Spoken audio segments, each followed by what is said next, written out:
Ouverture ce matin de la première session ordinaire de l'Assemblée nationale au titre de l'année 2014. À l'occasion, plusieurs allocutions ont été prononcées, notamment celle du président de la dite institution. Signature d'un accord aérien révisé entre la République du Bénin et notre pays. C'était à Cotonou lors d'un déplacement du ministre des Transports de la capitale béninoise. Journée d'échange organisée par la Halcia à l'intention des opérateurs économiques de notre pays, une activité qui s'inscrit dans le cadre de la série d'informations et de sensibilisation des acteurs intervenant dans la lutte contre la corruption au Niger. Voilà pour les titres. Bonsoir à tous et bienvenue dans cette édition. Le président de la République, chef de l'État, Issoufou Mahamadou, s'est entretenu cet après-midi avec le représentant spécial pour l'Afrique de l'Ouest du secrétaire général de l'ONU, Saïd Djinnit, à sa sortie d'audience. J'ai été reçu par M. le Président de la République, à qui j'ai fait état des efforts en cours pour la mise en œuvre de la stratégie des Nations Unies sur le Sahel. Vous vous rappelez que dans le prolongement de la visite de haut niveau présidée par le secrétaire général dans le Sahel, y compris au Niger, les Nations Unies ont mis en place un dispositif pour refléter dans les activités au quotidien des différentes équipes des Nations Unies la stratégie et l'impulsion que la stratégie des Nations Unies a apportée en aide et en assistance aux pays de la région. Donc j'ai fait état de ces efforts au niveau des Nations Unies, Monsieur le Président de la République. Nous avons saisi l'occasion pour faire un tour d'horizon sur la situation dans le Sahel et j'ai bénéficié des conseils avisés du Président qui joue un rôle important dans tous les efforts visant à mobiliser la communauté internationale en faveur du Sahel et en particulier à l'issue des récentes consultations au niveau du sommet du G5 à Nouakchott. Et le président Issoufou joue un rôle important dans tout ce qui se passe pour la mobilisation de l'intérêt pour le Sahel et en particulier pour le pays du Niger. J'ai encore une fois réitéré la disponibilité, la disposition des Nations Unies pour continuer à appuyer le Niger dans les politiques très sages qui sont mises en œuvre par le gouvernement du Niger et que nous sommes satisfaits de la collaboration qui existe entre les Nations Unies et les responsables gouvernementaux de ce pays. Et nous croyons beaucoup aux capacités de ce pays à faire la différence dans la région. Et nous voulons que l'exemple de ce pays, en particulier l'initiative importante qui est prise par le Niger sur les 3 N, les Nigériens nourrissent les Nigériens, nous pensons que c'est une initiative fondatrice pour venir à bout de la vulnérabilité des populations dans le Sahel et au-delà dans la région. Donc nous sommes fiers de ce qui se passe dans ce pays et nous sommes venus encore une fois réitérer notre engagement en faveur du Niger et au-delà du Sahel dans le cadre de la mise en œuvre de la stratégie des Nations Unies. Et nous travaillons la main dans la main avec l'Union européenne, la Banque mondiale, l'Union africaine, la CEDEAO et toutes les institutions pour que les stratégies soient mises en œuvre effectivement en concertation avec les pays de la région et les gouvernements de la région pour qu'ensemble nous fassions plus, mieux et que nous agissions vite et que nous restons le temps qu'il faut aux côtés du Sahel pour faire la différence et pour changer le cours des événements dans le Sahel. Ouverture ce matin à Niamey de la première session ordinaire de l'Assemblée nationale au titre de l'année 2014. À cette occasion, le président de l'Assemblée nationale, Hama Amadou, a prononcé un discours à l'ouverture des travaux de cette session. Le commentaire de Mahmoud Idrissa Maïga et Salif Kaba. Dans son discours d'ouverture, le président de l'Assemblée nationale, Hama Amadou, a tout d'abord souhaité la chaleureuse bienvenue aux différentes délégations venues des républiques du Togo, du Burkina Faso et du Mali pour la marque d'intérêt à l'endroit du Parlement et du peuple nigérien. Le président de l'Assemblée a consacré d'ailleurs une très large partie de son discours à magnifier les relations d'amitié, de fraternité et de solidarité qui lient chacun de ces pays au Niger. Permettez-moi de signaler la présence parmi nous des délégations des parlements amis venus nous soutenir et impulser davantage la nouvelle dynamique que nous voulons ensemble imprimer à la diplomatie parlementaire en vue de consolider l'unité et l'intégration de notre sous-région et de l'Afrique. Il s'agit de la délégation de l'Assemblée nationale togolaise, conduite par son premier vice-président, le Dr Classou Komi Selom. Monsieur le vice-président, qu'il me soit tout d'abord permis de vous remercier, et avec vous tous les parlementaires togolais, pour l'accueil fraternel marqué du sceau de l'amitié sincère et profonde que votre Parlement a réservé à la délégation parlementaire de notre pays à l'occasion de l'installation solennelle de la nouvelle législature de votre Assemblée en octobre passé. En second lieu, nous avons la délégation de l'Assemblée nationale du Mali, conduite par son deuxième vice-président, M. Amadou Thiam. La situation que vous avez vécue chez vous, nous l'avons partagée dans nos âmes comme dans nos chairs, car au-delà des lois sacrées dictées par la solidarité de voisinage, nos deux peuples, depuis la nuit des temps, partagent la même histoire. Monsieur le vice-président, nous avons été solidaires, aussi parce que les destins de nos deux peuples sont liés, indissociablement liés par la géographie d'abord, par les défis qui se posent à nos deux pays de façon identique ensuite. En tout état de cause et en vérité, en contribuant à renforcer la paix au Mali, nous protégeons en même temps le Niger. C'est pour dire autrement que tout ce qui nuit au Mali constitue à terme une menace réelle pour le Niger. Le peuple nigérien le sait. Bienvenue donc à Niamey, Monsieur le Vice-président, à vous-même et à nos frères députés du Mali qui vous accompagnent. En troisième lieu, nous avons la délégation de l'Assemblée nationale du Burkina Faso, conduite par son deuxième vice-président, M. Gilbert Noël Ouedraogo. Le récent règlement de la délimitation des frontières, voulu par nos deux États, et qui intervient sur leur propre demande par une saisine concertée de la Cour compétente en la matière, en constitue l'un des exemples les plus actuels. La voie de la sagesse, privilégiée ainsi par nos deux exécutifs, ne fera donc que consolider davantage les relations historiques qui unissent le Niger et le pays des hommes intègres. C'est le lieu de saluer la clairvoyance de nos deux chefs d'État, son Excellence Issou Mahamadou et son Excellence Blaise Compaoré, appuyés dans ce sens par des populations qui ont toujours tout partagé dans une exemplaire coexistence pacifique. Enfin, le président de l'Assemblée nationale a salué le comportement exemplaire des parlements nigériens, des députés nationaux qui n'ont jamais failli, a-t-il déclaré, et qui ont toujours joué pleinement leur mission. Honorables députés, mesdames et messieurs, distingués invités, l'Assemblée nationale, au cours de cette session, s'emploiera à édicter de nouvelles lois. C'est donc à cette tâche que nous allons nous atteler au cours de la présente session, appelée session des lois. Par conséquent, durant les 3 mois qui vont suivre au sein de cet hémicycle, la représentation nationale est appelée à examiner pour adoption les projets de loi comme les ratifications des conventions qui lui ont été soumises par le gouvernement. Elle examinera aussi les propositions de loi émanant de sa propre initiative. C'est l'occasion pour chacun de nous, honorables collègues, de nous imposer une discipline rigoureuse afin d'examiner avec minutie et objectivité les textes à l'ordre du jour, car c'est une rigueur sourcilleuse dans la conviction des lois qu'attend de nous le peuple nigérien. Au demeurant, sur ce point, je puis dire non sans fierté que la représentation nationale jusqu'ici n'a pas failli à son devoir. 39 textes nous sont soumis dans tous les domaines de la vie économique et sociale de notre pays. Et sans doute, attendons-nous à ce que l'exécutif nous transmette de nouveaux projets pendant la session. C'est pourquoi j'appelle à votre devoir d'assiduité, de ponctualité, afin que puisse s'accomplir dans de bonnes et fructueuses conditions le traitement complet de notre ordre du jour. Au cours de cette première session ordinaire de l'Assemblée nationale au titre de l'année 2014, dite session des lois, le gouvernement soumettra sans nul doute des projets de loi visant à améliorer le fonctionnement de l'appareil de l'État et de l'administration publique.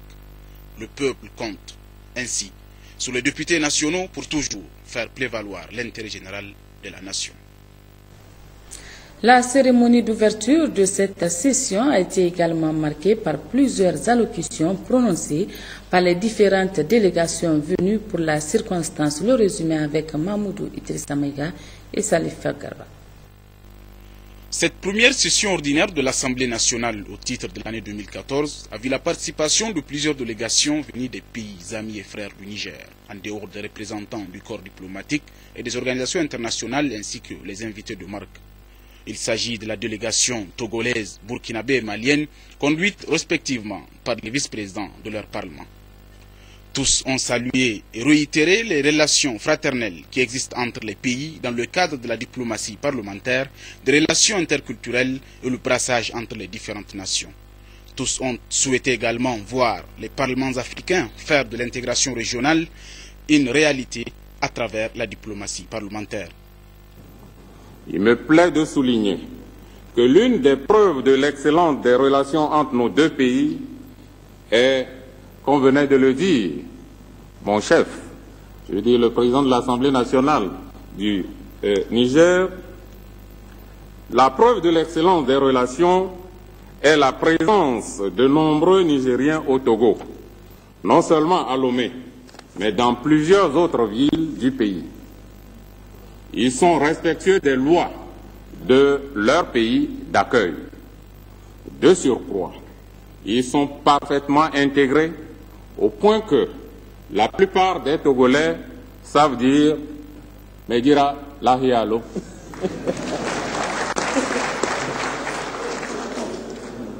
Même dans les villages, Medira Lahialo, tout le monde le dit. À force d'entendre cette salutation de la part des commerçants ambulants nigériens qui, par cette technique de proximité, savent dompter leurs clients. Il est aisé de constater que, quand bien même le Niger et le Togo n'ont pas de frontières directes, notre pays, le Niger, compte parmi les nations de notre sous-région qui accueillent un des plus grands contingents d'expatriés togolais. Nous voudrons ici et maintenant remercier son Excellence Issoufou Mahamadou, président de la République du Niger, pour sa fermeté dans les prises de décision relatives à la gestion de la crise malienne et pour son implication remarquable à la résolution de cette crise. Les soldats nigériens tombés au front sont morts pour le Mali et le Mali leur sera éternellement reconnaissant. C'est aussi le lieu de leur rendre hommage et prier pour le repos éternel de leurs âmes et que le Tout-Puissant les accueille dans son paradis. Je me réjouis de cette opportunité que m'offre la présente rentrée parlementaire pour saluer l'excellence des relations entre le Burkina Faso et le Niger qui, comme l'a dit tout à l'heure le président de l'Assemblée nationale, s'est dernièrement traduite par une mission conjointe en vue du bornage de la frontière Burkina Faso-Niger, conformément à l'arrêt de la Cour internationale de justice de La Haye. Ce bornage, loin d'être une barrière entre les populations, est une marque de souveraineté qui est l'une des trois notions qui définissent un État. En rappel, la longueur de notre frontière commune constitue autant de points de contact entre nos populations qui vivent les mêmes réalités et souvent les mêmes traditions et les mêmes cultures. Je pense qu'ici, on dit Matarango et on répond Banisamay Walla. Matufu, Matzankay, Banisamay. Dans les différentes allocutions, que ce soit celle du vice-président togolais, burkinabé ou malien, tous sont revenus sur la question de la sécurité, de la paix et du développement. La situation malienne ou encore la crise centrafricaine et les nombreux foyers de tension à travers le continent ont été évoqués. Les parlementaires se sont appelés à tirer les leçons et à veiller sur les peuples dont ils sont les représentants pour que de telles atrocités ne puissent plus se produire sur le continent. Audience cet après-midi au cabinet du Premier ministre, chef du gouvernement. Brigitte Raffini s'est entretenue avec Ali Omar Al-Mokhtar, président directeur général de la Banque sahélo-saharienne pour l'investissement et le commerce BICIC. Les activités de la banque et l'élargissement de ses domaines d'intervention au Niger étaient au centre de leur entretien. Nous sommes la banque sahélo-saharienne pour l'investissement et le commerce, la banque de la communauté SINSAT sahélo-saharienne. Notre objectif est toujours à réaliser vraiment et encourager le développement de les pays membres. Le Niger est un pays actionnaire à la banque et membre très actif de la communauté. Et nous avons donné des idées sur l'activité de la banque à son Excellence, le Premier ministre. Et nous avons vraiment leur donné des idées sur notre stratégie qui sera basée sur le développement. Et nous avons leur donné des idées en détail sur l'activité de notre filiale au Niger, BICIC Niger, qui participe de l'économie nigériane et qui fait beaucoup de projets très importants. Et nous sommes en train d'élargir très grand ici au Niger. Donc nous avons maintenant 14 agences et on va continuer vraiment d'agrandir notre volume ici de travail. Et par conséquent, on participe de l'augmentation du pourcentage de bancarisation et de vraiment participer dans la stabilité et de la zone de SINSAT. Et puis, suite au discours solennel du président de l'Assemblée nationale à l'occasion de l'ouverture officielle de la session ordinaire de l'Assemblée nationale au titre de l'année 2014, Hama Amadou avait affirmé qu'il était victime d'une tentative d'assassinat. Le ministre de l'Intérieur, Hassoum Massaoudou, répond immédiatement à ces propos. Il publie les résultats provisoires de l'enquête sur l'attaque au domicile du président de l'Assemblée nationale. Hassoum Massaoudou rappelle également les préoccupations du gouvernement de la 7e République. Mesdames, Messieurs, bonsoir. Vous imaginez bien pourquoi je souhaitais communiquer avec vous. Nous avons été surpris par les propos de M. Hama Amadou à l'occasion, je crois que vous l'avez suivi, à l'occasion de son discours solennel d'ouverture de la session de l'Assemblée nationale. M. Hama Amadou, dans un discours officiel ce matin, a insinué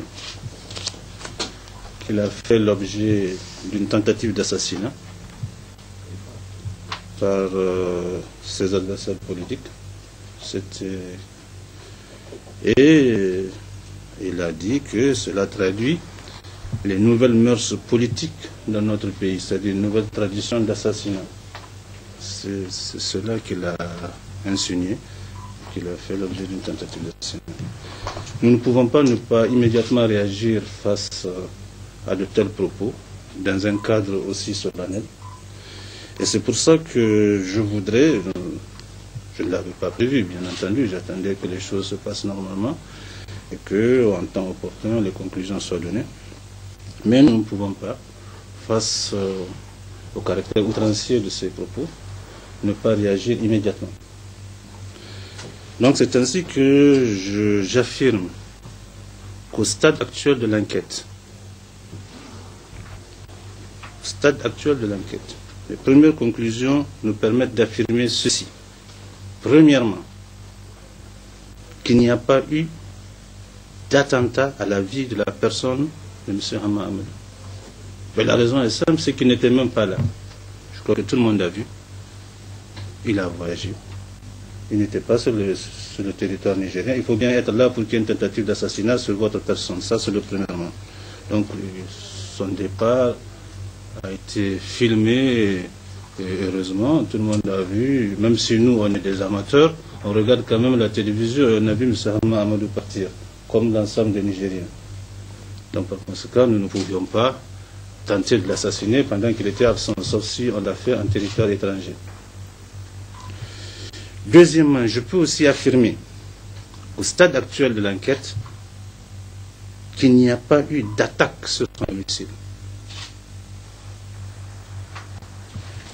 Et je peux aussi affirmer que tout laisse croire qu'il s'agit d'un montage grossier et grotesque qu'il avait par ailleurs lui-même annoncé lors d'un meeting avant son départ la veille.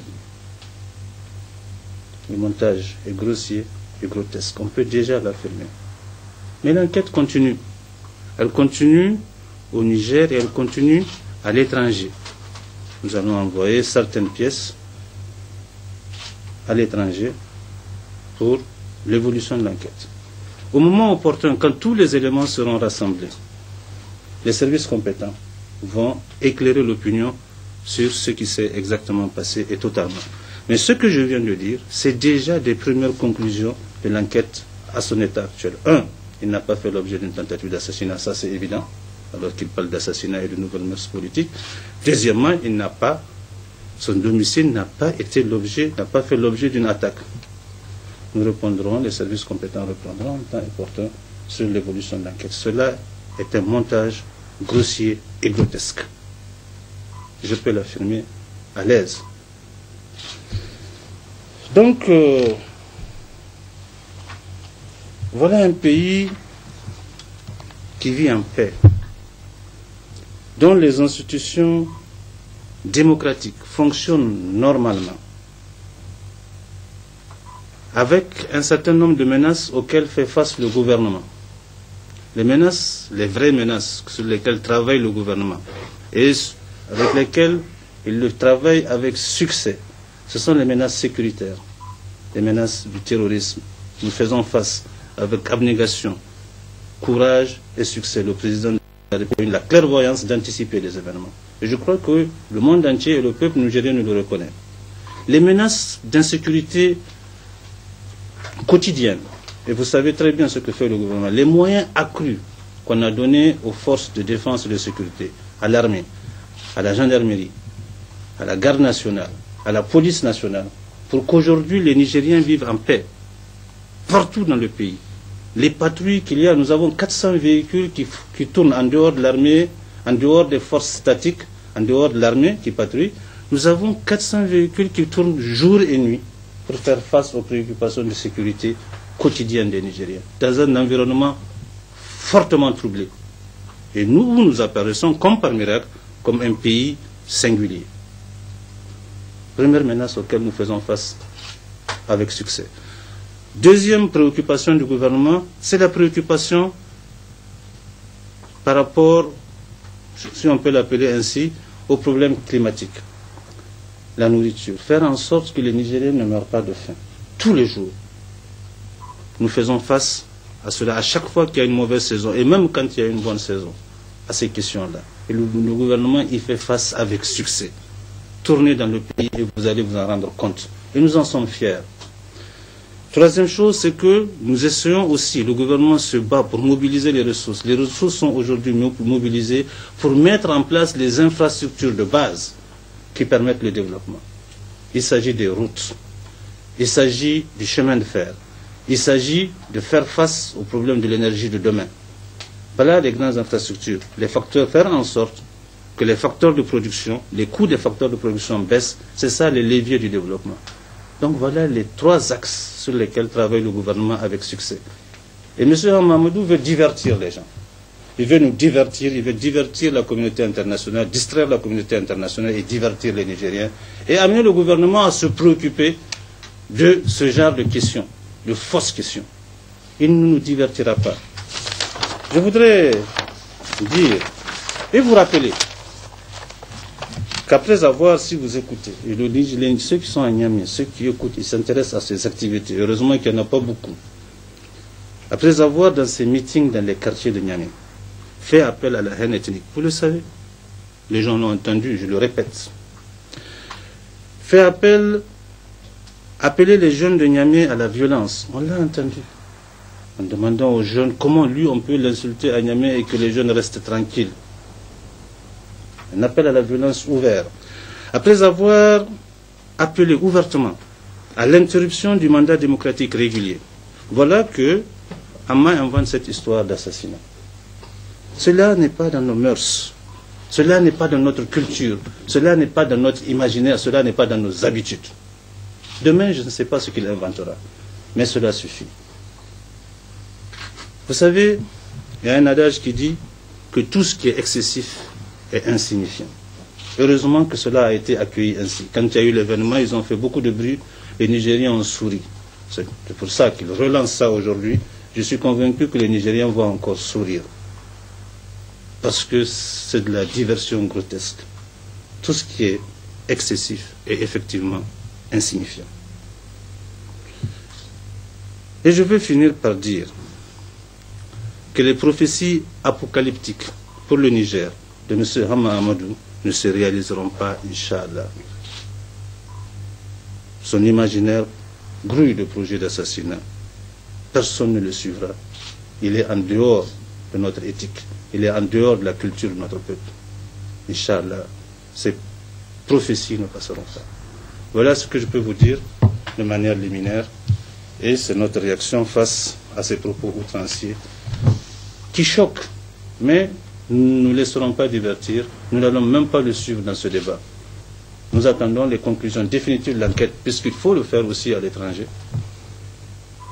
Et les services compétents donneront les conclusions définitives. Mais ce que j'ai affirmé, on peut déjà l'affirmer maintenant. 1, pas de tentative d'assassinat. 2, pas d'attaque de chez lui. 3, montage grossier et grotesque. Personne ne dit. Cela suffit, sincèrement. Il disait que les Nigériens étaient fatigués. Effectivement, les Nigériens sont fatigués de ce genre, de ce comportement égocentrique qui veut ramener l'ensemble du pays à sa personne. Le pays fonctionne, a fonctionné sans lui, marche sans lui et marchera sans lui. Et nul n'est indispensable. Le Niger continuera à avancer, Inch'Allah, dans la paix, dans la sérénité. Nous allons envoyer des pièces, notamment dans des laboratoires plus sophistiqués que le laboratoire que nous avons ici, la scientifique de la police nationale, notamment en France. Nous allons faire appel pour élucider certains aspects à des partenaires étrangers, notamment à la France, aux États-Unis, etc. Donc voilà un peu, pour qu'on ne dise pas, c'est transparent, on peut le faire dans les règles de l'art. Bien que cela nous fasse perdre du temps, on le sait déjà. Déjà, les premiers éléments de l'enquête permettent de conclure. Mais on veut être totalement sûr de conclure à ce que j'ai dit. Voilà. Monsieur le ministre, juste une question. Oui. Le garde du corps de la deuxième femme de Hamamadou a été arrêté pour avoir fait quelques coups de feu dans un quartier de Niamey. Oui. Est-ce qu'il y a une corrélation quelque part relativement au résultat provisoire que vous avez donné des années? Non, apparemment. Non, apparemment non. Apparemment non. Pour le moment, je ne vois pas de lien entre ces deux événements.